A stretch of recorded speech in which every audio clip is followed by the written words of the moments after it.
This is the CHRILLCAST. I'm Chris. I'm Will. And I'm Arrrash. And today, we haven't announced any of our days this week, have we? Nope. Shoot. Well, today is Throwback Thursday. And I guess I don't really... I guess we're not going to go back and fix it now. So, you know what? You won't know what day of the week it is until next week. Or today, anyway. Today, we're going to be covering a topic I keep close to myself as a person because I love this game. Legend of Zelda Majora's Mask. It was originally released 20 years ago on April 27, 2000 in Japan for the N64. Later on, it was released in October that same year for the US. Probably US and Canada, all of North America for the N64. Now, what's more important than that is it was re-released on the GameCube, which is how I got to play it. On the Legend of Zelda Collector's Edition disc that had 4 Zelda games. It had the original NES game, Legend of Zelda Link's Adventure, which is Zelda 2. It had Ocarina of Time, which, who cares about Ocarina of Time? And then it had Majora's Mask. Well, you're supposed to laugh when I said nobody cares about Ocarina of Time. What were you doing? All right, come on. I even gave you the No one signal. cares about that game, so I was disagreeing with you. It was re-released on the Wii Virtual Console in 2009 and re-released on the Wii U Virtual Console in 2016. And then, also, less important, re-released on the 3DS in 2015, February of 2015 to be exact. I could give you guys a whole boatload of facts, but I'm only going to give you this one. The original release sold 314,000 copies in Japan during its first week on sale, eventually leading to a total sales worldwide of 3.36 million. Okay? I don't know what the re-release on the 3DS sold. I'm not worried about it. Majora's Mask is kind of a dark horse of the Zelda series because it came out as a direct sequel to Ocarina of Time, but played very, very differently from Ocarina of Time. A lot of it had to do with the 3 days to finish it mechanic, where every time you get to the end of the 3 days, all right, restart the cycle, boom, and you collected masks, which that hasn't happened ever again, at least not to my knowledge, except for if you include the re-releases. It's got that Groundhog Day mechanic, where every time you hit the end of the 72 hours, it's like, boom, back to the beginning. All right, start from the beginning again, and everything happens exactly the same from day to day to day. It just depends on what your interactions are with the environment. So every time you get to the end, zoop. Yep. So as far as that goes, there's not a lot of games that have ever employed that mechanic and done it successfully, where you get to the end of the game over and over and over again without finishing the game, and it restarts, but that's actually a continuation of the story. It's literally like the Groundhog movie mixed with Zelda, where you have to do the exact correct sequence of events and earn things over time. Like, you learn these things throughout reliving these 3 days that you didn't know the first time you did it, or the second time. Now, boom, the third time, oh my gosh, I didn't realize this Goron was doing this race here that I had to beat him in order to progress the story. And while you collect these little tidbits and facts and masks that travel back in time with you, because there's very few things you can keep with you as you travel back in time, you keep building this story of this town, Termina, and it's a very, very dark and twisted story. Now, the cool thing is, I'm going to let Will talk more about this. With Breath of the Wild, we kind of have a Majora's Mask Dark Horse type thing going on. Why don't you expand on that? Yeah, so there's a lot of rumors going on with the Breath of the Wild sequel that it's going to be really similar to Majora's Mask, as in there's a couple of similarities. One, it's going to be in the same engine as Breath of the Wild, just like how Majora's Mask was in the same engine as Ocarina of Time. And then this, if you just look at the trailer, it looks way darker than Breath of the Wild. Oh, yeah. So some people are speculating that it's going to be similar in that way. I don't know if it's going to be like the 3-day mechanic, but it's just as far as the tone and the world itself is going to be very dark compared to Breath of the Wild, just like this. And it's really interesting how, all the Zeldas are super different from each other, but the 2 games that are actually like direct sequels to a previous game are the ones that like are dark and have like this similar tone to them. I don't know. It's an interesting pattern. I will say with Majora's Mask, part of the reason why they went the path that they did is because I think they only had like 1 year development cycle. So that's why they kept the same engine. That's why they kept the same like graphics and everything. And then why everything repeats, because they didn't have enough time to flesh out an entire world. So that someone had the genius idea. It's like we should just have them repeat what they're in the same areas, and they did it in such a successful way that you don't really realize it's happening, and you don't feel gypped out of like a full game experience because it still feels really fleshed out. I totally agree. It's really well made. And if The Legend of Zelda Breath of the Wild 2, or it's the sequel to Legend of Zelda Breath of the Wild, is anything like what Majora's Mask was to Ocarina of Time, we're looking at one of possibly the most successful Zelda releases, probably of all time. So we'll just have to see if it can match up to Breath of the Wild and like Ocarina of Time and Majora's Mask, what that did for the franchise. Unfortunately, due to being that was released so late in the cycle of the N64, Majora's Mask initially selling 3 million plus copies. It wasn't nearly as successful as Ocarina of Time, but with all the re-releases it's had, it's been one of the most successful Zelda games of all time. Now, in the Halo franchise, for Arrrash's sake, for something to talk about, do we have something similar? What kind of a dark horse game are we looking at with the Halo series?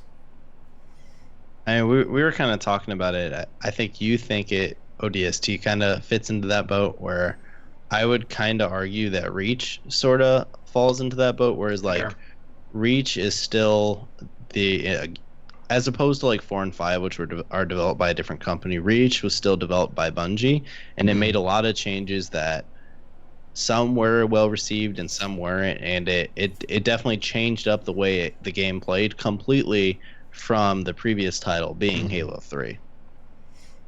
And the reason why I think ODST is more of the dark horse is because it's more similar to Majora's Mask, because it's kind of the same engine as Halo 3. It doesn't change a lot of things from Halo 3 as far as the way the environment reacts to you, but it's got such a different dark ambiance to the whole title. It's at night. So. And it's at night. Okay, well. And it occurs in such a short period of time compared to the rest of the Halo games, too. Like Halo, all of the other Halos arguably happen over the course of a lot more time than ODST. It's a relatively short campaign. It's a very well fleshed out story. And it occurs in essentially, basically a night, right? Well, the rookie's story occurs in a night. But the rest of them occurs over a day, I think. Well, yeah. I mean, either way, the whole story happens in like one day. Yeah, I think that's one correct, night. yeah. Like basically 24 hours, the whole game is over, which is insane for a Halo game, because a lot of times there's space travel between games. Yeah, I will say the rookie story is very funny though, because he basically is just wandering around in the dark, finds some random artifacts, has these flashbacks that somehow he figures out what's happened, and then he ends up saving the engineer at the end. It's like, I don't know how that happened, but yeah. So I really enjoyed it. I did too.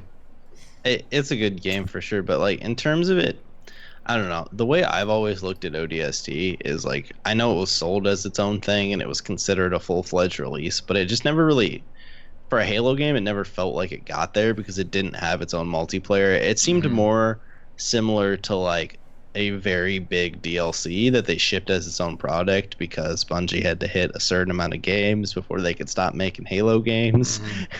And so like ODST is a good product, and like it's not a bad game by any means, and the firefight was a really cool thing that they added in that they built upon in Reach. But like it's hard for me to say ODST is like totally a dark horse, because it reminds me more of like when you have a good game, you have a Halo 3, and you release like some weird DLC that takes the game in a different spin because you're doing that on purpose, because it's sort of an addition to that other game where like you already had Halo 3. Halo 3 was a great title. You played a lot of Master Chief, you ran around, you finished the fight, quote unquote, right?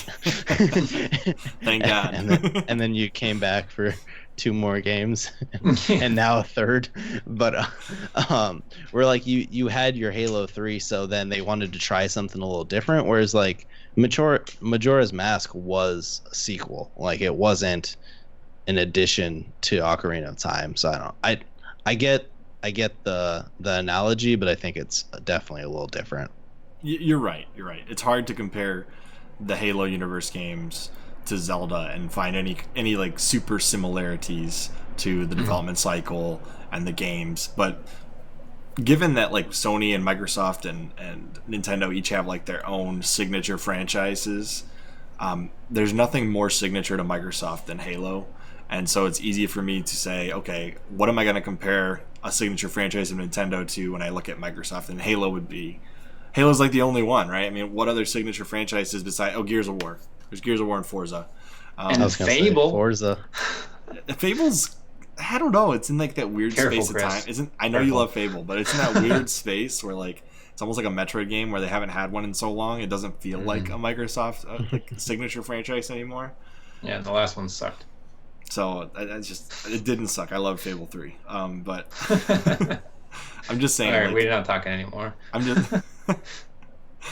I'm just saying, like, when you think of signature franchises, like Halo is obviously right at the top for Microsoft. Zelda's one of those top. I mean, obviously Mario's above it, but Nintendo's signature franchises include like a Zelda, and so it's hard for me to compare it to anything else Microsoft than Halo. And when I look at Halo, the weird offshoot games are Reach and ODST, and for me, ODST was a much more dark horse game because of all of the factors that went into it from the outside looking in.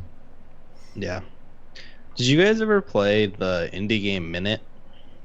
I don't even know what that is. Oh, I know you're talking about like how you try to figure out who murdered you or something like that.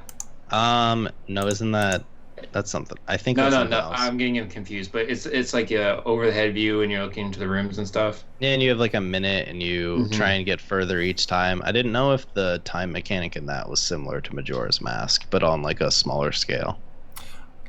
Well, so Majora's Mask, you're not trying to get farther each time. What you're trying to do is explore a different area each time you restart. Like, for example, you know how in like a Zelda game, you've got like all the different dungeons and all the different, like you have to explore the dungeons and kind of solve the puzzles. Well, in each 72-hour period, you essentially just go solve one. And then you roll back and you solve one and you roll back. And you can also do all the side missions and side quests. There's no like magical number of days you have to spend repeating, but as you beat through the dungeons, the masks that you earn you keep.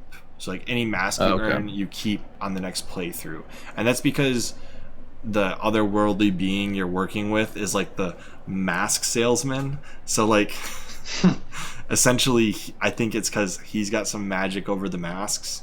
You can keep retaining your masks every playthrough, and like certain weapons travel back. Like obviously, the sword, the Master Sword, is one of those items that returns back with you, and then they also have an upgraded Master Sword. But in general, specialty items and the masks, those stick with you and roll forward every time you go backwards. And so you just complete a different section of Majora's Mask each 72-hour playthrough. And I will be honest, the first time I did it, it took me like 4 or 5 resets to get through the first dungeon because I was so confused what you had to do. Yeah. Whereas with ODST, I guess I would agree there's not that level of trickery in it being a Dark Horse game where like you're just going back and forth, back and forth. This game is a straight linear playthrough. It doesn't have that repeatability. In all honesty, and everyone always talks about how Majora's Mask is a Dark Horse, but all of Zelda games feel so different from each other that you could really consider them all to be Dark Horses. I don't know what is the typical Zelda experience? I don't even know. They're all so different. Have you played Majora's Mask? I have not played that one. I have played. That's why you don't know. All right, fine. Fair Majora's enough. Mask has mechanics that are so different from the rest of the franchise.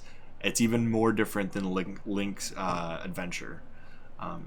And if you played Majora's Mask, you would understand. It is like a Zelda game to me is you've got the dungeons, you've got a linear story, and you're moving through it.